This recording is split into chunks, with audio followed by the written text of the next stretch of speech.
Hello guys, welcome to Theo Drive, learning one truth at a time. Today I have my friend Arun with us, who is also a pastor. Hello bro. Hello Sam. Thank you for joining Theo Drive. Thank you. Yeah bro, so ఈ లోకంలో one of the most searched questions and also philosophers మాట్లాడిన question ఒకటి ఉంది. అదొక ultimate క్వశ్చన్గా మనం treat చేస్తూ ఉంటాం. అదే ఏంటి అంటే హూ యామ్ ఐ అనే క్వశ్చన్. జనరల్గా హూ యామ్ ఐ అని అన్నప్పుడు కొన్నిసార్లు I'm a doctor, I'm an engineer, or నేను అడిగితే పాస్టర్, ఇంకొకటి చెప్తాం. But that's what we do. మనం ఏం చేస్తున్నామో అది సమాధానం. But it's not who we really are. మనము ఏమై ఉన్నామో అది సరైన జవాబు కాదు. అండ్ కొన్నిసార్లు I'm a girl, I'm a boy, లేకపోతే I'm a man, I'm a woman అని చెప్తా ఉంటాం. అంటే we talk about our gender. కానీ హూ యామ్ ఐ అనే దానికి ఒక సాటిస్ఫాక్టరీ ఆన్సర్ దొరికినట్టు మనకు అనిపించదు. ఎగ్జాక్ట్లీ. ఇది ఎందుకంటారు బ్రదర్? దీని గురించి మనం ఏమన్నా ఆలోచన చేయాల్సి ఉంటుందంటారా? మానవుడు ఈ రోజున చాలా విషయాలు నేర్చుకుంటా ఉన్నాడు, కానీ వాస్తవానికి అన్నిటికంటే ప్రాముఖ్యమైన విషయం ఏంటంటే తన గురించి తాను తెలుసుకోకపోతా ఉన్నాడు. అంటే తెలుసుకోవడానికి ప్రయత్నిస్తున్నాము, కానీ అది చాలా సార్లు తప్పుడు అభిప్రాయాలు వెళ్ళిపోతా ఉంది మానవుడు తన గురించి తాను తెలుసుకోవడంలో. బ్రో, దీని గురించి కూడా నేను చాలా ఆలోచన చేస్తా ఉన్నప్పుడు చాలా మంది ఈ రోజు తన గురించి తాను తెలుసుకోకపోవడం అనేది చాలా పెద్ద ప్రమాదం అయిపోయింది. నేను ఒకసారి చిన్నపిల్లలు ఆడుకోవడం చూశాను. వాళ్ళు వాలీబాల్ ఆడుతా ఉన్నారు. ఓకే. సో వాలీబాల్ ఆడుతున్నప్పుడు నేను గమనించిన విషయం ఏంటంటే వారు యాక్చువల్గా వాలీబాల్ ఆడుతూ వారు బాస్కెట్ బాల్ తో వాలీబాల్ ఆడుతా ఉన్నారు. వాళ్ళు ఆ తయారు చేయబడిన బంతిని వాడాల్సిన విధంగా వాడకుండా వేరేలా వాడుతా ఉన్నారు. సో వాస్తవానికి అది బంతే గానీ వారు వాడే విధానం మాత్రం వేరేగా ఉంది. సో అందువల్ల వారి చేతులు కూడా నిప్పడుతా ఉన్నాయని నేను చూసాను. సో అదే విధంగా ఈ రోజు మానవుడు కూడా తను తయారు చేయబడిన విధానం లేకపోతే తను తయారు చేయబడిన పర్పస్ ని మర్చిపోయి అనేక రకాలైన విధాలుగా తన యొక్క జీవితాన్ని కానీ తనని కానీ ఆలోచిస్తా ఉన్నాడు. కరెక్ట్. ఇక్కడ ఆలోచించాలంటే మీరు చెప్పింది ఎంతో ఇంట్రెస్టింగ్ ఉంది. అంటే వాళ్ళు ఆడేది బాల్ తోనే, అవును, కానీ రాంగ్ పర్పస్ కి యూజ్ చేస్తారు. అవును. దానివల్ల వాళ్ళ చేతులకి దెబ్బలు తగిలినాయి, ఆ బాల్ కూడా డ్యామేజ్ అవ్వడానికి ఎంతకైనా అవకాశం ఉంది కదా. అవును. సో మనం కూడా గుర్తుపెట్టుకోవాలి ఏంటంటే మనము ఈ నేను ఎవరిని అనే ప్రశ్నకి నేను వేరే దగ్గర డెఫినేషన్ వెతుక్కుంటా అంటే వెతుక్కోవచ్చు, అవును, కానీ దానివల్ల మనకి డ్యామేజ్ అవుతుంది, వాళ్ళకి కూడా డ్యామేజ్ అవ్వడానికి అవకాశం ఉందని మనం చూస్తాం. అవును, ఎగ్జాక్ట్లీ. కాబట్టి ఈ రోజు మనం ఖచ్చితంగా సమాధానం చెప్పాల్సిన ప్రశ్న ఏంటంటే అసలు నేను ఎవరిని అనేది చాలా ప్రాముఖ్యమైన ప్రశ్న. మనల్ని మనం అడగాలి. కరెక్ట్. సో మనల్ని మనం అడగడం అంటే మనం దానికి సమాధానం ఇవ్వలేం, కానీ ఓకే, దానికి ప్రాముఖ్యమైన సమాధానం ఇచ్చే ఆయన ఒక ఆయన ఉన్నాడు.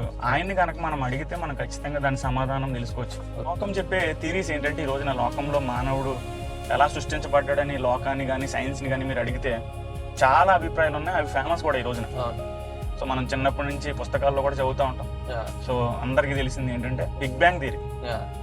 సో మనం ఈ బిగ్ బ్యాంగ్ థియరీని కనుక చూసినట్లయితే ఒక సమయంలో ఒక పెద్ద పేలుడు సంభవించింది. ఆ పెద్ద పేలుడు నుంచి ఈ సృష్టి అంతా కలిగింది.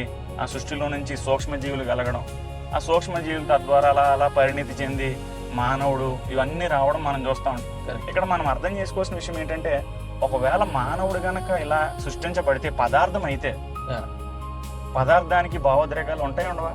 ఉండవు. పదార్థం అయితే భావోద్రేకాలు ఉండవు, కానీ మానవుడికి భావోద్రేకాలు ఉన్నాయి. ఒకవేళ పదార్థం అయితే మానవునికి వ్యక్తిత్వం ఉండకూడదు, కానీ మానవుడు వ్యక్తి. అది మనం చాలా జాగ్రత్తగా గమనించాలి. మనకు అందరికీ బాగా తెలిసిన థియరీ ఎవల్యూషన్ థియరీ, పరిణామ సిద్ధాంతం. సో ఈ పరిణామ సిద్ధాంతం కూడా చాలా సార్లు అందరూ నమ్మి ఈ సైన్స్ నమ్మేవారు కానీ సైన్స్ ని ఆపాదించేవారు కానీ చాలా మంది దీన్ని నమ్ముతూ ఇది కూడా మానవుడు క్రమేపీ కోతి ద్వారా పరిణితి చెంది ఈ రోజు ఏదైతే మనకి మానవుడు కనిపిస్తా ఉన్నాడో మానవుడు అలా వచ్చాడు అనే దానికి ఈరోజు చాలా మంది దీన్ని కూడా నమ్ముతున్నారు. కానీ వాస్తవానికి ఈ పరిణామ సిద్ధాంతంలో కూడా మధ్యలో మిస్సింగ్ లింక్స్ ని మనం చూస్తాము. కాబట్టి లోకం ఈ రోజున మానవుడు ఎవరు అని చెప్పడానికి చాలా అభిప్రాయాలు ఇచ్చింది. సో ఈ చాలా అభిప్రాయాల్లో చాలా లూప్ హోల్స్ కూడా మనం చూస్తాం. కాబట్టి ప్రాముఖ్యంగా ఈ రోజు మనం అర్థం చేసుకోవాల్సిన విషయం ఏంటంటే వాక్యం ఏం చెప్తోంది మానవుని గురించి, వాక్యం ఏం చెప్తుంది అనే ప్రశ్న మనం ఎందుకు అడగాలంటే ఈ వాక్యంలో ఉన్న దేవుడు మానవుని తయారు చేశాడు కనుక వాక్యం ఏం చెప్తుందో మనం ఖచ్చితంగా ఈ రోజున తెలుసుకోవాలి. సో ఇవన్నిటిని చూస్తుంటే మనం ఒకటే కన్క్లూజన్ డ్రా చేయొచ్చు ఏంటంటే either man is created by chance or is created by purpose. So నిజంగా అంటే ఏదో ఒక పదార్థం లాగా ఒక కెమికల్ లాగా ఏం కానీ ఖచ్చితంగా ఒక ఉద్దేశంతో ఒక పర్పస్ తో క్రియేటివిటీతో వీటన్నిటితో ఉన్నామంటే ఖచ్చితంగా దీని వెనకాల ఇంకేదో ఉన్నతమైన కారణం ఉందని మనం ఆలోచించక తప్పదు. అవును, ఖచ్చితంగా. Yeah. సో కాబట్టి బైబిల్ ఏం చెప్తుంది అనేది చాలా ప్రాథమిక ఉద్దేశం ఈ రోజున మనం తెలుసుకోవాలి. ఓకే. సో ఎందుకు బైబిల్ నుంచి మానవుని గురించి తెలుసుకోవాలంటే మానవుని ఉనికి దేవునితో ప్రారంభించబడింది. ఎగ్జాక్ట్లీ. సో కాబట్టి బైబిల్ ఏం చెప్తుందో మనం కనుక కొన్ని విషయాలు చూస్తే, మొట్టమొదటిది ఈ ట్రయూన్ గాడ్ ఎవరైతే మనకి త్రిత్వమైన దేవుడు ఉన్నాడో కరెక్ట్, ఆయన మానవుని తయారు చేసిన విధానం కనుక చూస్తే, మొట్టమొదటిగా మనము man is created by God. Exactly. దేవుని ద్వారా తయారు చేయబడ్డాడు. Yeah. ఇది చాలా చాలా ప్రాముఖ్యమైన విషయం. లోకంలో ఉన్న అభిప్రాయాలకి బైబిల్కి ఉన్న అభిప్రాయాలకి చాలా వ్యత్యాసం ఉంది. Correct. అందుకే వాక్యంలో మనం చూస్తూ ఉంటాం, దేవుడు తన స్వరూపమందు మానవుని చేసేను అని మనకు కనిపిస్తూ ఉంటుంది. ఎప్పుడు కనిపిస్తుంది అంటే సృష్టి ఆరంభంలోనే. కరెక్ట్. సో మానవుడు అలా తయారు చేయబడ్డాడు. సో అక్కడ మనం తెలుసుకోవాల్సిన విషయం ఏంటంటే, మానవుడు తయారు చేయబడినప్పుడు అది దేవుని యొక్క పోలికలో అతడు తయారు చేయబడినట్లు మనం చూస్తాం. బైబిల్ దేవునికి ఉన్న ఒక గుణ లక్షణం ఏంటంటే ఆయన సృష్టించేవాడు. Okay. Okay. Is a creator అని మనం పిలుస్తూ ఉంటాం. సో ఆయన ఈ సృష్టిని సృష్టించాడు. అదే విధంగా మానవుని కూడా సృష్టించిన విధానం మనం చూస్తుంటాం. కాబట్టి మొట్టమొదట ప్రాథమిక సత్యం ఏంటంటే, నేను ఎవరిని అనే ప్రశ్న నిన్ను అడిగితే నీకు రావాల్సిన సమాధానం ఏంటంటే, నాకు రావాల్సిన సమాధానం ఏంటంటే, వీఆర్ క్రియేటెడ్ బై గాడ్. మనం దేవుని చేత సృష్టించబడ్డాం. Exactly brother. అండ్ దీని గురించి ఆలోచన చేసినప్పుడు మనం గుర్తుపెట్టుకోవాలి ఏంటంటే, మనం ఎవరమి అన్నప్పుడు మనకి డెఫినేషన్ ఇవ్వలేము. అవును, ఖచ్చితంగా. మనకు సృష్టించిన వ్యక్తే ఆయనే మనల్ని డిఫైన్ చేయాలి. అవును, ఖచ్చితంగా. సో అందుకే the first thing that we have to remember is we are created by God. మనల్ని మనం చేసుకోలేదు, మన మీద మనం ఆధారపడట్లేదు, మన మీద సెల్ఫ్ ఎగ్జిస్టెంట్ గా లోకంలోకి రాలేదు. అవును, మనము దేవుని ద్వారా సృష్టించబడ్డాం. అవును. సో ఖచ్చితంగా మీరు చెప్పింది చాలా సత్యం. మనల్ని మనం ఎప్పుడు డిఫైన్ చేసుకోలేం. కరెక్ట్. ఏదైనా ఒక ప్రోడక్ట్ ఉందనుకోండి, ఆ ప్రోడక్ట్ గురించి మనం తెలుసుకోవాలంటే ఖచ్చితంగా దాన్ని తయారు చేసిన వ్యక్తి దగ్గరికి మనం వెళ్ళాలి.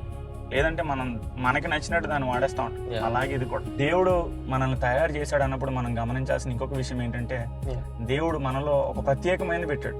అదేంటంటే ఆత్మ. అందుకే మనం వాక్యంలో చూస్తూ ఉంటాం, నరుడు జీవాత్మ ఆయను అని మనం చూస్తూ ఉంటాం. సో ఆత్మ అని మనం గమనించినప్పుడు, ఏదో మనము ఆత్మ లేకపోతే ఈ లోకం వరకు మనం జీవించి చనిపోవచ్చు. కరెక్ట్. కానీ ఆత్మ అనేది ఎల్లప్పుడూ నివసించేది. ఎగ్జాక్ట్లీ. అందుకే వాక్యంలో మనం చనిపోయిన తర్వాత ఆత్మ దాన్ని దయచేసిన దేవుని వద్దకు వెళ్ళని చూస్తా ఉంటాం. సో మనం ముట్టి శరీరం ఉంది కదా, తినేసిన తాగేసిన నా జీవితం అయిపోయింది అని అనుకోవడానికి లేదు. ఎందుకంటే ఆత్మ మనలో ఎల్లప్పుడూ నివసిస్తూ ఉంటుంది. మనం చనిపోయినా సరే ఆత్మ ఇప్పుడు బ్రతిగా ఉంటుంది. ఎగ్జాక్ట్లీ. ఆత్మ నివసిస్తుంది కాబట్టి ఆత్మ గురించి కూడా ఆలోచించాం. అవును, ఖచ్చితంగా. శరీరంకి ఫుడ్ పెడతాం, శరీరంకి మనం చూసుకుంటాం. అవును, మన ఆత్మ సంగతి విషయం ఆలోచన చేయాలి. అవును, ఖచ్చితంగా. సో ఈ ఆత్మ ఎక్కడికి వెళ్తుంది, ఈ ఆత్మ గమ్యం ఏంటి అనేది కూడా తెలుసుకోవడం ఎంతకైనా ప్రాముఖ్యం, చాలా ప్రాముఖ్యం. తర్వాత దేవుడు మనల్ని సృష్టించాడు అని మనం తెలుసుకున్నప్పుడు, ఎలా సృష్టించాడు అనేది చూడడం చాలా ప్రాముఖ్యమైనది. సో దేవుడు మనల్ని సృష్టించాడు అని మనం చెప్పినప్పుడు తర్వాత మనం తెలుసుకోవాల్సిన విషయం ఏంటంటే, ఎలా తయారు చేశాడు అనేది కూడా చాలా ప్రాముఖ్యమైనది.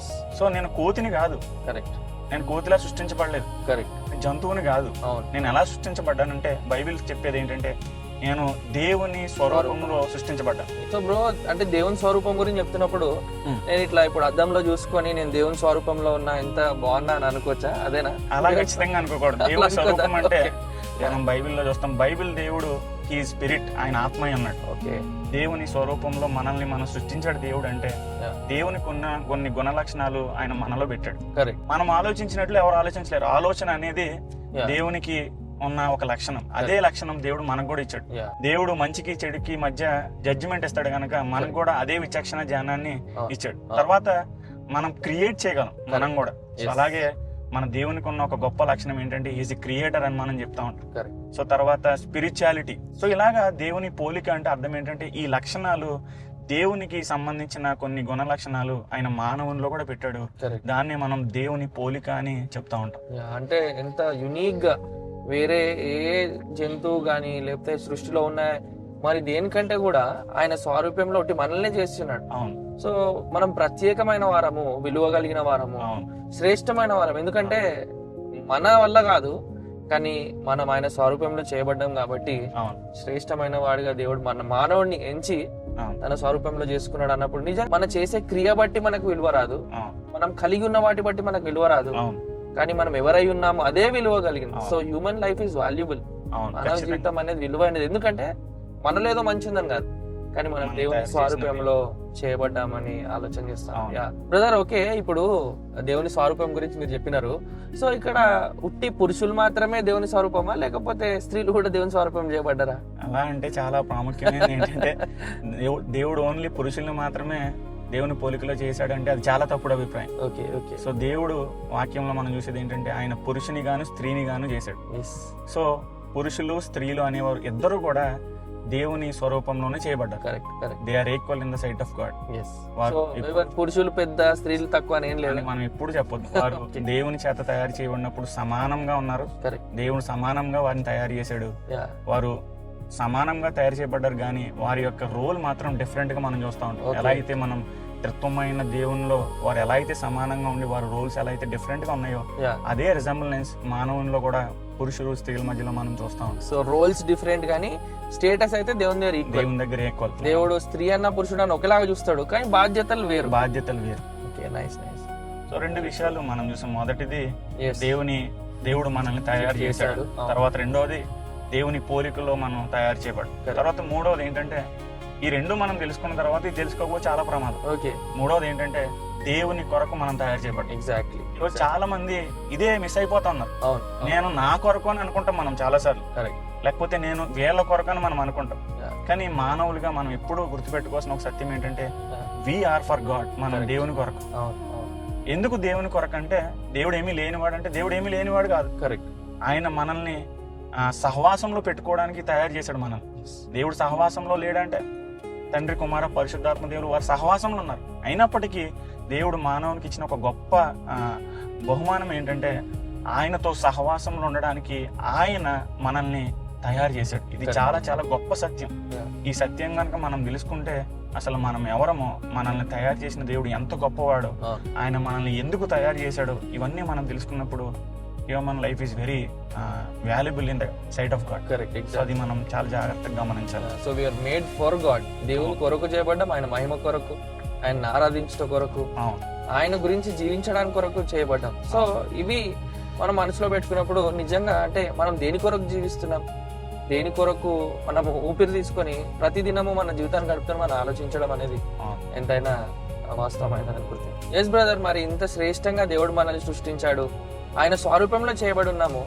మరి ఎందుకంటారు ఈరోజు మన ఆలోచన కానీ, ఇప్పుడు దేవుని స్వరూపంలో చేయబడ్డం అంటే ఆయనలాగా ఆలోచించడం, కానీ మన ఆలోచన ఇప్పుడు అంత మంచిగా ఉందా అంటే అంత సరిగ్గా లేదు. మన ప్రవర్తన ఆ విధంగా ఉందంటే లేదు.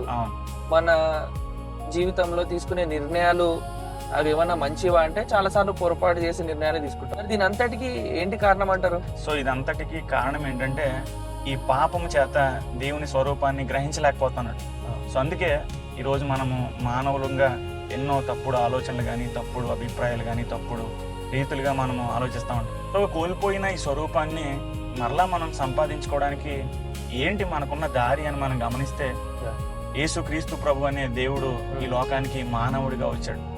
మానవులు దేవుని స్వరూపాన్ని గ్రహించలేకపోయినప్పుడు ఈ దేవుడే మానవుడిగా ఈ లోకానికి వచ్చి మానవుడు ఎలా ఉండాలి, మానవుడు ఎలా జీవించాలి, మానవుడు ఎందుకొరకు తయారు చేయబడ్డాడు, మానవుడు ఎవరి ద్వారా తయారు చేయబడ్డాడు, ఇవన్నీ ఆయన జీవితంలో 33.5 సంవత్సరాల్లో ఆయన ఈ లోకానికి చూపించి ఏ పర్ఫెక్ట్ మ్యాన్ గా ఈ లోకంలో ఆయన జీవించాడు.